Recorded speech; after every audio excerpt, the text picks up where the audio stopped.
In a moment, why Melody Young of the Ross-Chillicothe Convention and Visitors Bureau spoke before the Ohio Senate Finance Committee. Details are just ahead.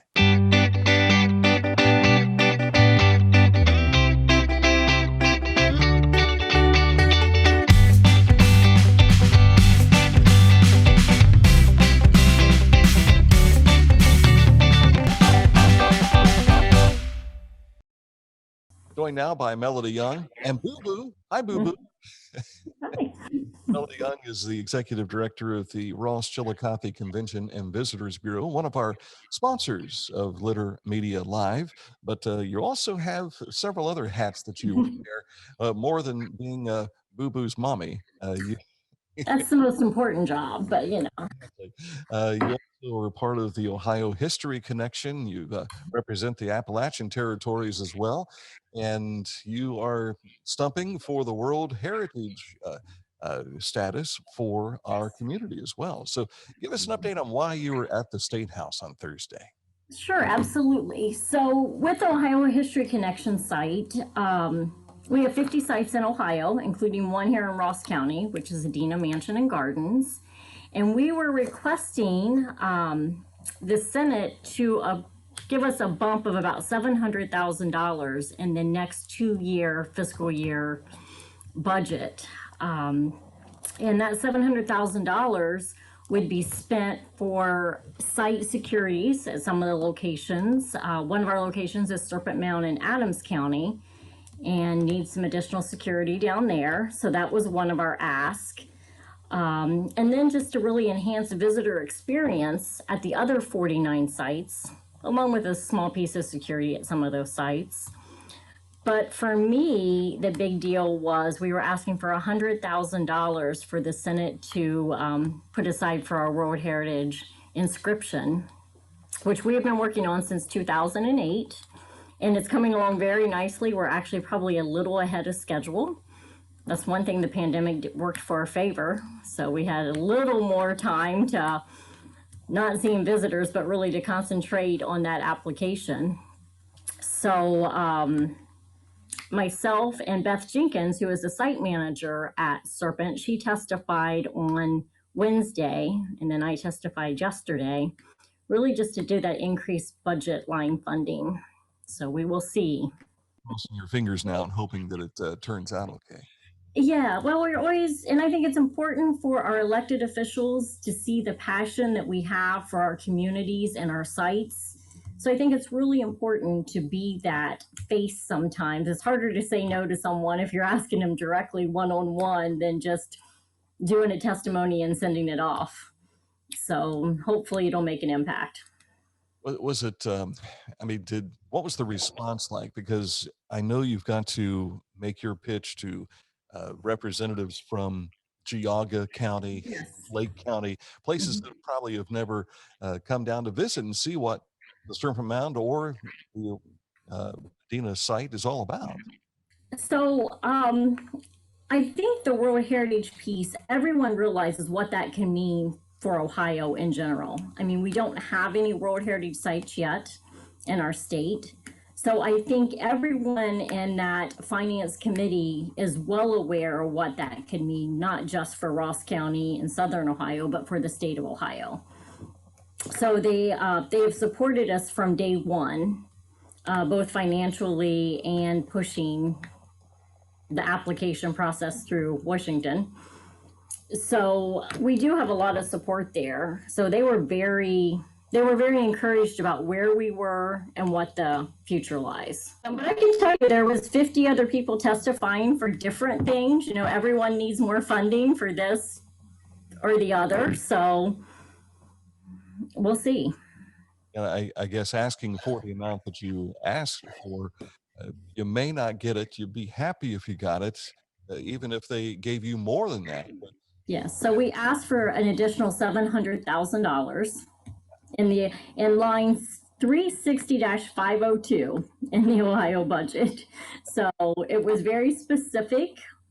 But like I said, there's a lot of interest, and a lot of those folks have Ohio History Center sites in their community. So they get what Ohio History Connection does for all of our state. But if you get just a portion of that, Yeah. you got to be happy with what you get, right? Yeah, so we were asking that $100,000 for the World Heritage Initiative is actually we're asking for in the fiscal year 2023. Obviously, this is a 2-year budget, so we just wanted to get that in.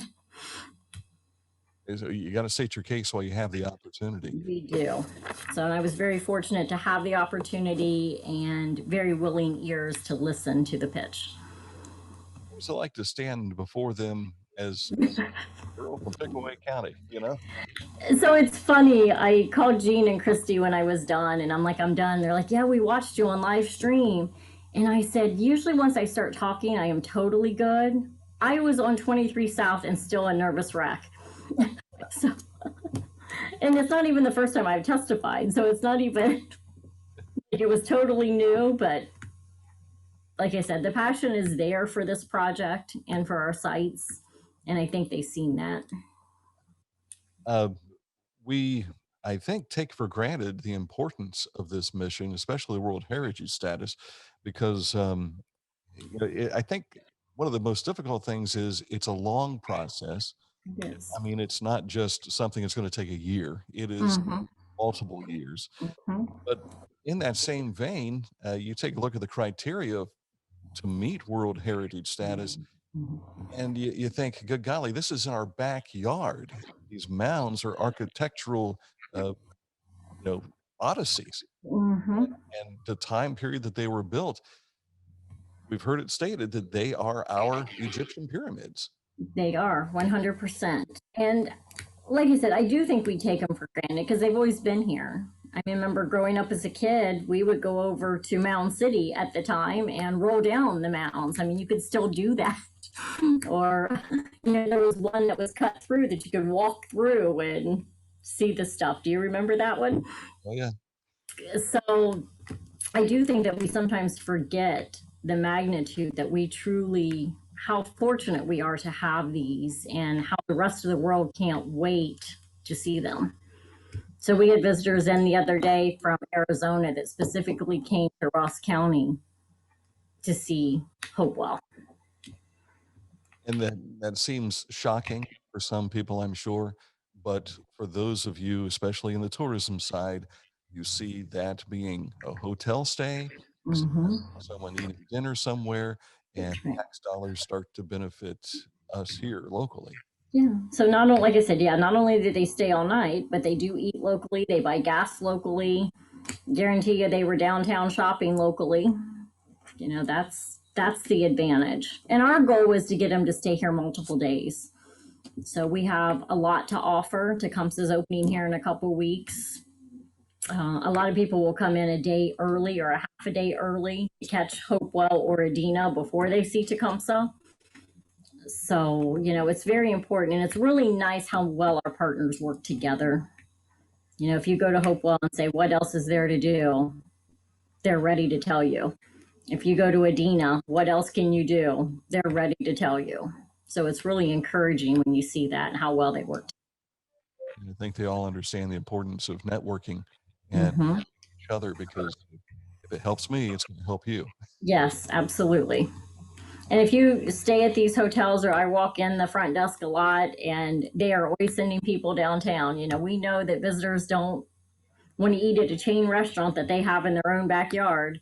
So they can't wait to get downtown and experience the new brewery or our kitchen or poorhouse. And, just the response when they get back is like, wow, I never would have expected that in this community. It's truly we are a jewel that seems to be unthought of at times, but then when it's rediscovered, it's like, wow, that is. Mm, Um, that is absolutely the truth. if we could take a moment and now put on your RCCVB hat here. I'm changing over. We were talking beforehand about the return of First Thursdays. This is a fundraising effort by our friends at the Rotary, but it is everybody's chomping at the bit. As you mentioned, Tecumseh, it'd be nice to see live music again in person. Here's the opportunity and a true gathering right there in front of the Majestic Theater. Yes, their first one's going to be July 1st.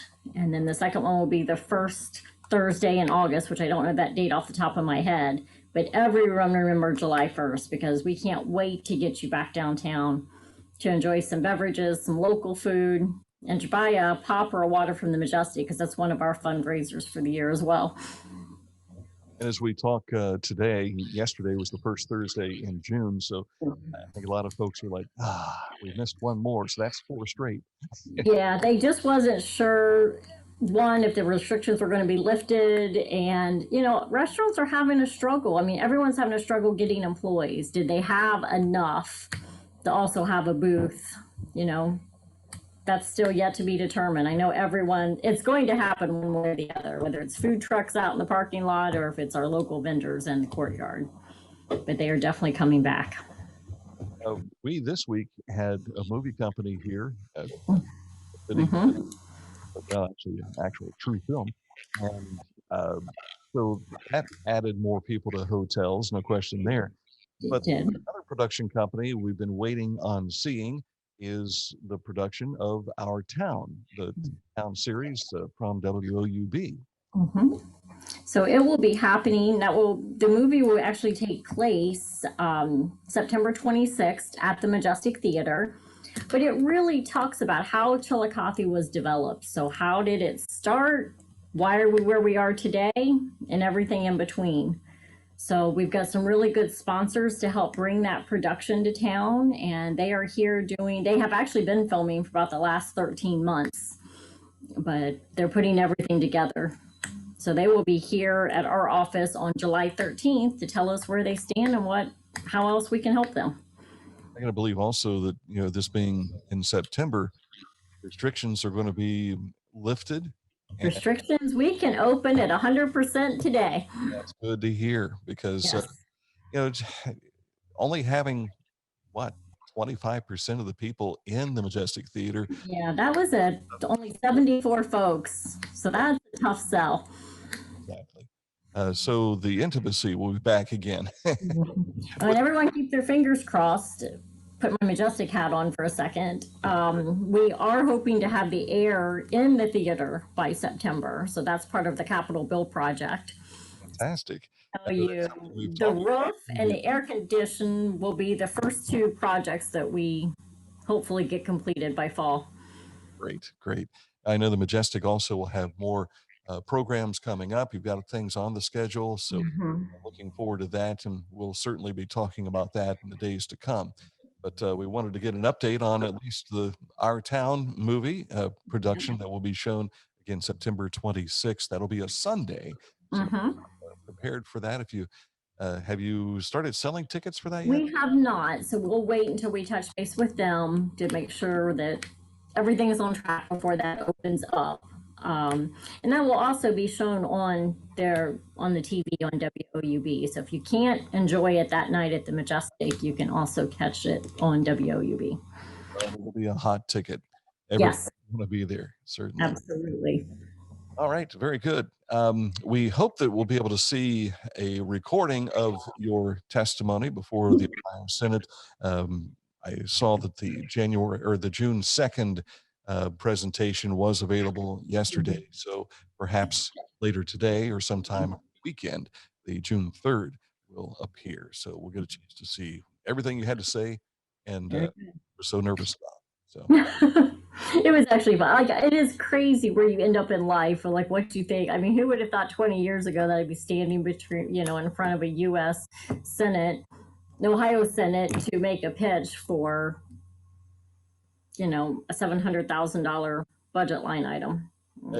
Just setting foot in the state house is enough for me.